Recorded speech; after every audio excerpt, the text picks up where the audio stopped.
Drive down Sheikh Zayed Road on any blinding summer morning, and the mega tower hits you before your brain can process the scale.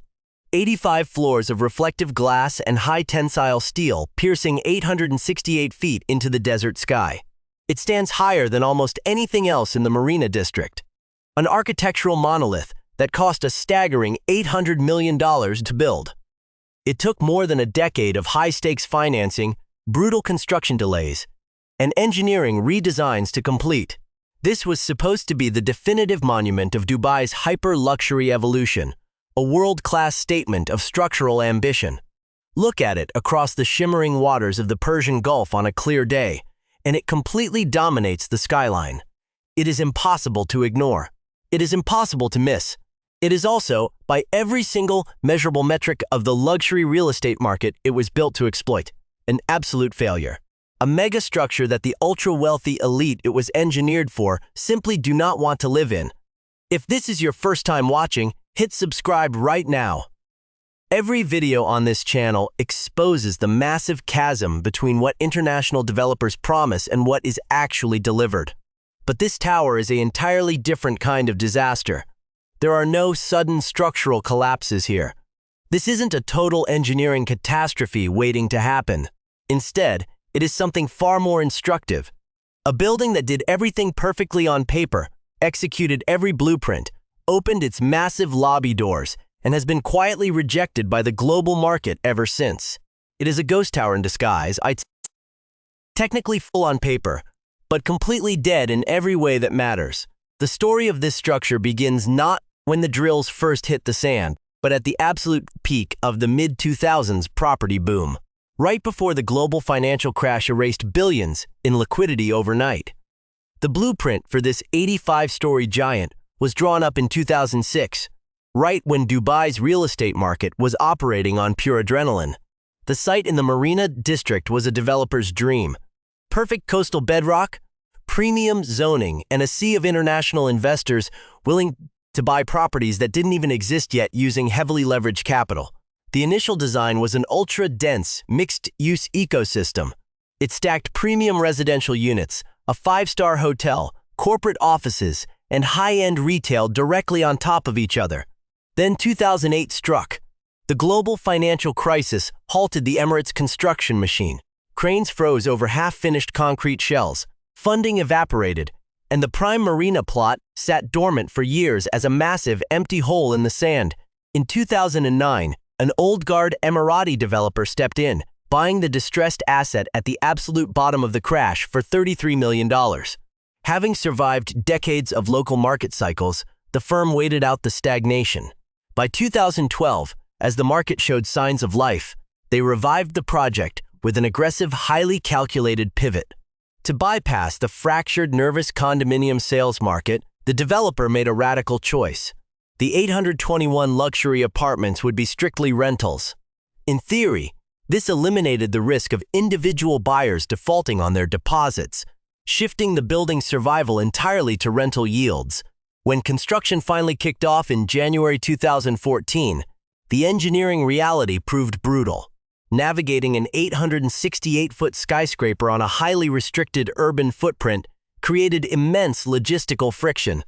The core challenge was foundational. Drilling deep into the coastal sands while managing high groundwater levels required non-stop pumping systems to prevent liquid soil movement. As the tower climbed, specialized concrete mixes had to be pumped hundreds of feet into the air under extreme desert heat. Temperatures that accelerate curing times and risk catastrophic structural weak points if not perfectly managed. The pressure broke the project's timeline. Accusations of constant design revisions and mounting unpaid work led to the termination of the primary international contractor. A bitter, multi-million-dollar lawsuit followed. A secondary contractor was rushed in to finish the job. By the time the hotel doors finally opened in 2018, the project had consumed over 12 years of planning and 4 years of punishing physical execution. It was a monument of glass and steel, built against the odds, but entering a market that no longer resembled the world it was designed for. Step into the grand lobby in 2018, and the tower looks like an absolute triumph. The marble finishes are flawless, the pools are pristine, and the views from the 85th floor offer an uninterrupted panorama of the Palm Jumeirah and the glittering Gulf coastline. As a physical object, the engineering delivered. The elevators ascend flawlessly. The glass facade gleams, but it could not deliver the one variable that dictates the survival of a mega structure. Affluent tenants willing to pay premium prices. Initial occupancy was disastrously slow. To force momentum, the leasing team deployed standard industry desperation tactics, waived security deposits, multiple months of free rent, and subsidized utility packages. But the underlying financial math was entirely unforgiving. To service the massive debt on an $800 million construction build, the tower needed to generate tens of millions of dollars annually. Every vacant unit wasn't just a missed opportunity. It was a bleeding wound in the corporate balance sheet. Worse, the Dubai Marina rental landscape of 2018 was completely saturated. During the years this project sat stalled or locked in legal battles, rival developers had erected dozens of newer, sleeker luxury high-rises. The finite pool of ultra-wealthy expatriates suddenly had endless options. The tower demanded $30,000 a year for basic one-bedroom units, scaling up to over $75,000 for 3 bedrooms.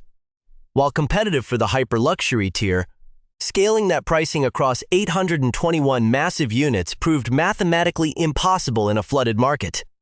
To keep the project afloat, the developers relied heavily on complex international financing mechanisms, pooling capital from foreign syndicates who prioritized asset security and residency incentives over immediate yield. This kept management passive, but it couldn't stop the macroeconomic shift. When global interest rates spiked sharply between 2022 and 2024, the carrying costs of the tower's floating rate debt exploded. By the time a massive $419 million corporate refinancing package was forced through, it became glaringly obvious that the tower was running out of time.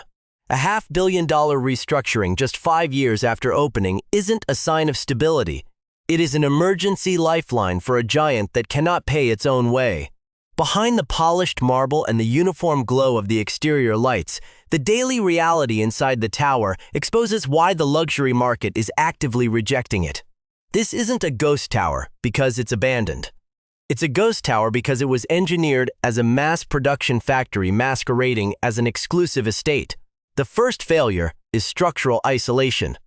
While the tower claims a premium marina address, it sits perched on a heavily congested peripheral edge near major transit corridors. For the ultra-wealthy demographic paying premium rents, luxury is defined by seamless walkable access to high-end dining, elite beach clubs, and vibrant urban streetscapes. Instead, this tower is a concrete island. To get anywhere meaningful, residents are forced into the grueling bottleneck of marina traffic. You can see the entire city from your floor-to-ceiling windows, but reaching it requires a car and an immense amount of patience. The second failure is a fundamental product mismatch. A true luxury residential experience relies on privacy, exclusivity, and boutique service. You cannot deliver exclusivity when you pack 821 massive units into a single vertical structure. This is too immense. On any given afternoon, wealthy tenants find themselves sharing the premium amenities, the pools, the state-of-the-art gym, the concierge desks, with hundreds of other households. The corridors of the upper residential floors don't feel like an elite sanctuary. They feel like the endless, sterile hallways of a massive transit hotel. The building was engineered for maximum spatial efficiency to maximize rental returns. But that very efficiency completely stripped away the prestige required to command top-tier market prices. By 2026, the macroeconomic environment has completely stripped away the tower's remaining safety net. The post-pandemic influx of high-net-worth individuals that artificially inflated Dubai's real estate sector has stabilized. The aggressive wave of capital that eagerly absorbed luxury inventory at any price point has crested and receded. What remains is a hyper-competitive, oversupplied market. Dozens of newer, ultra-luxury towers financed during the recent boom years are now delivering fresh inventory directly into the market. Every single one of these rival developments enters the arena offering aggressive move-in incentives, cutting-edge architectural features, and superior locations. To keep its floors from going dark, Dubai's tallest residential rental giant is locked in a permanent, exhausting price war against newer, better-designed buildings, a war. Its rigid debt structure was never built to survive. The final, most devastating flaw in the tower's survival strategy is the expiration date on its only real selling point: its height.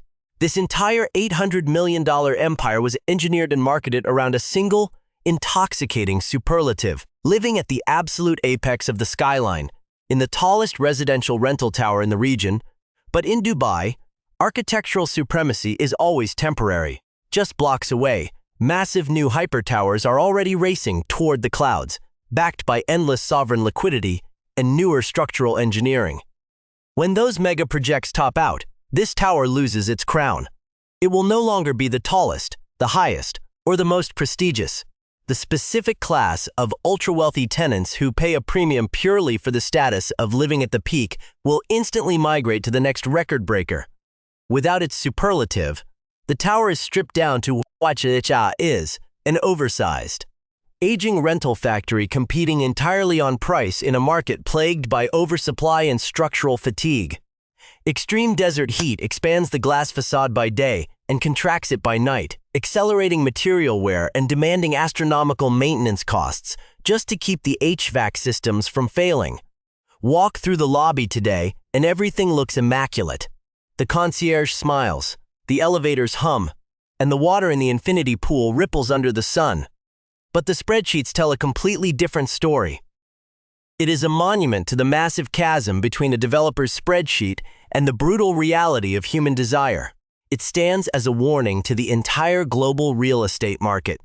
You can conquer the sand, you can pump concrete into the stratosphere, and you can build the tallest structure in the city. But if the market rejects the soul of the building, you haven't engineered a triumph. You've just built the most expensive monument to empty ambition on Earth.